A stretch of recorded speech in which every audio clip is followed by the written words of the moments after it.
सभी विद्यार्थियों का हार्दिक स्वागत, हार्दिक अभिनंदन।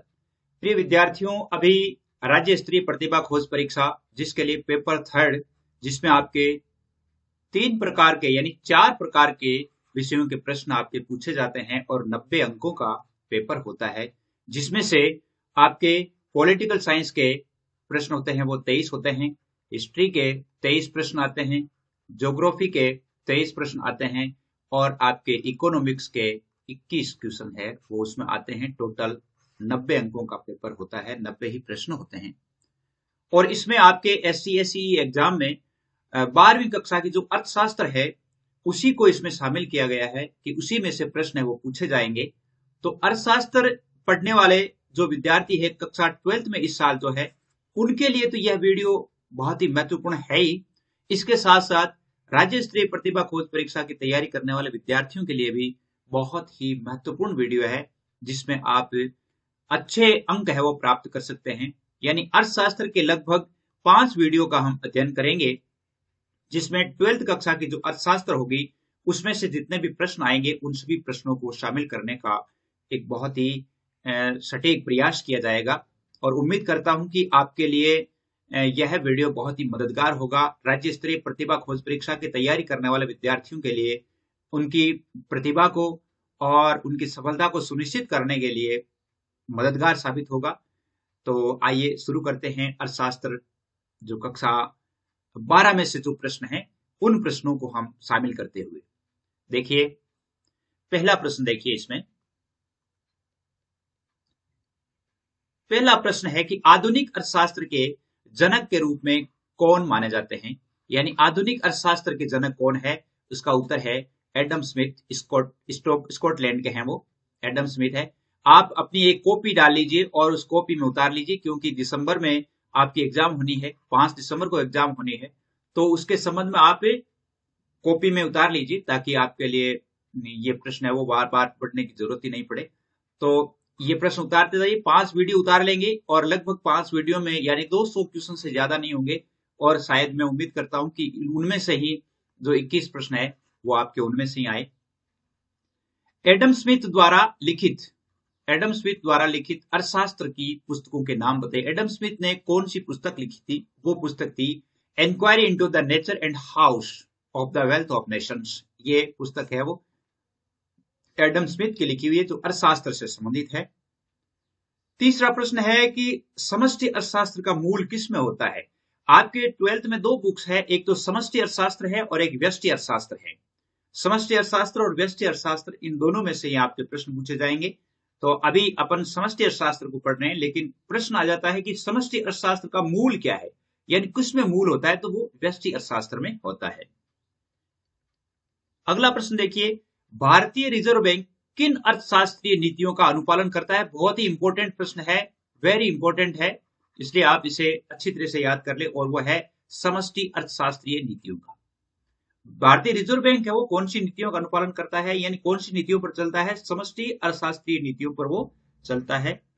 अगला प्रश्न देखिए, अगला प्रश्न है कि समष्टि अर्थशास्त्र का उद्भव कब हुआ। 1930 ईस्वी के बाद जॉन मेनार्ड कीन्स के द्वारा, यानी जॉन मेनार्ड कीन्स के द्वारा जो उनकी पुस्तक लिखी गई, उसी पुस्तक के पश्चात ये इसका उद्भव माना जाता है 1930 के बाद। परिवार क्षेत्रक की मुख्य भूमिका क्या है? और उसकी मुख्य भूमिका है उपभोग करना। क्या है? उपभोग करना। इनमें से कई बातें आपको पूछी जा सकती है, उपभोग, उपयोग, है ना, जैसे विनियोग, इनमें से आपको कौन सा भरना है, तो उपभोग आपका राइट हो जाएगा। विदेशी क्षेत्र का अन्य क्या नाम है? इसको बाह्य क्षेत्रक भी कहते हैं, उत्पादन क्षेत्र भी कहते हैं। विदेशी क्षेत्र का एक अन्य नाम क्या है? बाह्य क्षेत्रक या विदेशी क्षेत्रक। देखिए, ये जो अपन वीडियोस पढ़ रहे हैं, इन सभी वीडियोस के लिए आपके लिए जो व्हाट्सएप ग्रुप बनाए गए हैं उनमें नंबर है 9610208295। इन नंबरों पे आपके लिए व्हाट्सएप ग्रुप बनाए गए हैं 12th में पढ़ने वाले सभी विद्यार्थियों के लिए, ST/SE एग्जाम की तैयारी के लिए, सर्वोदय की तैयारी करने वाले विद्यार्थियों के लिए, और 12th कक्षा की तैयारी करने वाले और बोर्ड परीक्षा की तैयारी करने वाले सभी विद्यार्थियों के लिए व्हाट्सएप ग्रुप बनाए गए। कोई फीस नहीं है, विद्यार्थी ऐड हो सकता है, संपूर्ण पाठ्यक्रम का आप अध्ययन कर सकते हैं।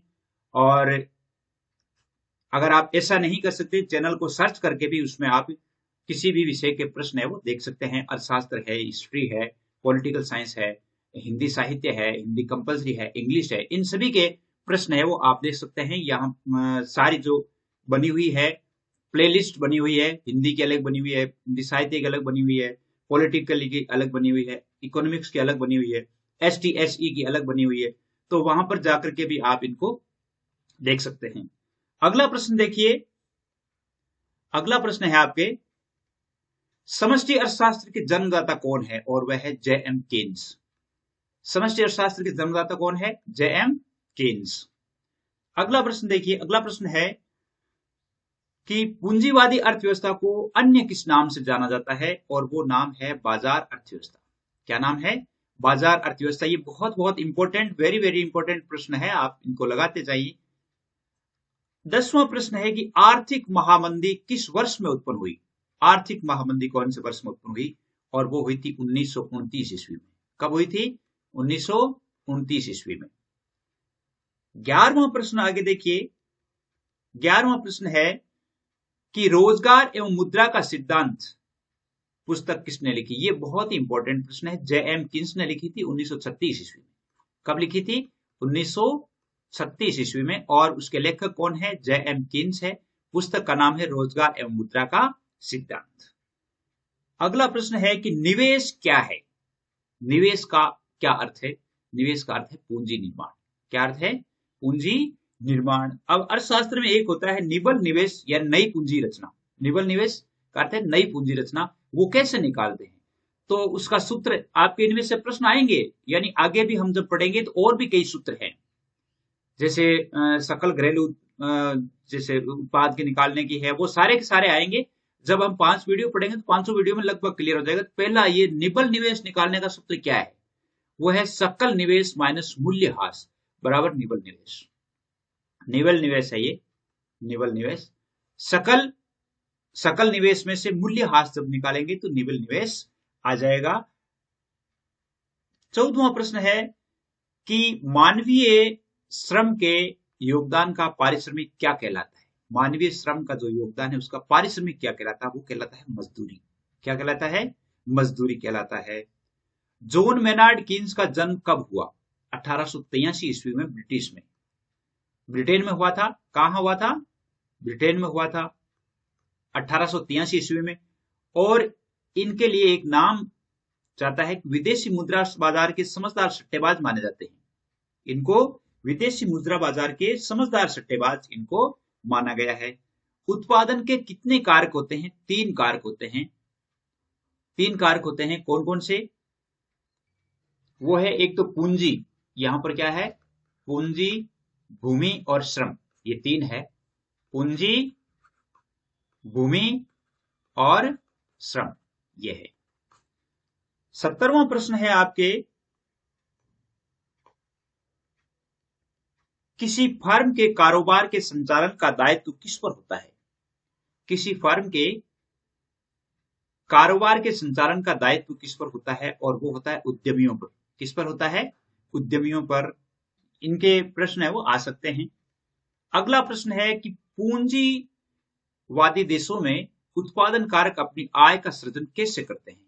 और वो करते हैं निर्गत को बाजार में बेचकर। निर्गत को बाजार में बेचकर। 19वां प्रश्न है, किसी अर्थव्यवस्था में फर्म और सरकार के अतिरिक्त बड़े क्षेत्रक को क्या कहा जाता है? अर्थव्यवस्था में फर्म और सरकार, इनके अतिरिक्त जो बड़ा क्षेत्रक होता है उसे पारिवारिक क्षेत्रक कहते हैं। क्या कहते हैं? पारिवारिक क्षेत्रक कहते हैं। 20वां प्रश्न है आपके कि पूंजीवादी अर्थव्यवस्था की क्या विशेषताएं हैं? पूंजीवादी अर्थव्यवस्था की उत्पादन के साधनों पर निजी स्वामित्व। इनमें से आ सकता है कि निम्नलिखित में से पूंजीवादी अर्थव्यवस्था की विशेषताएं नहीं है। तो विशेषताएं ये है, एक तो उत्पादन के साधनों पर निजी स्वामित्व, बाजार में निर्गत को बेचने के लिए उत्पादन, और मजदूरी की निश्चित दर। ये तीनों विशेषताएं हैं, वो पूंजीवादी अर्थव्यवस्था की विशेषताएं है। अगला प्रश्न देखिए, अगला प्रश्न, अर्थशास्त्र में उत्पादन की इकाइयों को क्या कहते हैं? उत्पादन की इकाइयों को फर्म कहा जाता है। क्या कहा जाता है? फर्म कहा जाता है। 22वां प्रश्न है कि निर्यात किसे कहते हैं? निर्यात का अर्थ होता है अपने घरेलू वस्तु का दूसरे देश को बेचना, निर्यात कहलाता है। अपनी जो अपने यहां पर जो बनी हुई चीज है उसे दूसरे देश को जो भेजी जाती है तो उसे क्या कहते हैं, निर्यात कहते हैं। अगला प्रश्न देखिए आपके 23वां प्रश्न, एक आयात किसे कहते हैं, अन्य देशों से वस्तुएं खरीद करके यानी अपने देश में मंगवाना आयात कहलाता है। तो निर्यात का मतलब तो अपने देश से कोई चीज बेचना, और आयात का मतलब है कि वस्तुएं दूसरे देश से खरीदना। अंतिम वस्तु किसे कहते हैं, कि तैयार वस्तु जिसका उपयोग उपभोगकर्ता द्वारा किया जाता है वो अंतिम वस्तु होती है। अंतिम वस्तु यानी वो तैयार वस्तु जिसका उपयोग उपभोगकर्ता द्वारा किया जाता है वो अंतिम वस्तु कहलाती है। अगला प्रश्न है कि अंतिम वस्तु के कितने भाग होते हैं। 2 भाग होते हैं, उपभोग वस्तुएं और पूंजीगत वस्तुएं। अंतिम वस्तु के कितने भाग होते हैं, 2 भाग होते हैं, उपभोग वस्तुएं, पूंजीगत वस्तुएं। अगला प्रश्न देखिए 26वां प्रश्न है कि उपभोग या उपभोक्ता वस्तुएं कौन कौन सी है। जैसे उपभोग, जैसे आहार है, वस्त्र है, मनोरंजन है, ये उपभोक्ता वस्तुएं हैं, आहार, वस्त्र। टिकाऊ उपभोक्ता वस्तुएं कौन सी है, जिसमें टेलीविजन सेट है, ऑटोमोबाइल है, घरेलू कंप्यूटर है, ये टिकाऊ उपभोक्ता वस्तुएं हैं। कौन सी है, टिकाऊ उपभोक्ता वस्तुएं हैं। तो उम्मीद करता हूं कि आपको पसंद आया होगा और आपके लिए मददगार साबित होगा। अगला वीडियो जस्ट ही जारी किया जाएगा और मैं सोचता हूं कि आप 9610208295 इन पर आप ऐड हो सकते हैं, और ऐड होने के लिए किसी प्रकार की कोई फीस नहीं है। 12th कक्षा का पाठ्यक्रम तो आपको करवाया जा ही रहा है, इसके साथ साथ जो कंपटीशन की एग्जाम है उनके लिए भी आपकी तैयारी हो जाएगी। तो आज के लिए बस इतना ही। अगले वीडियो तक जय हिंद, जय भारत।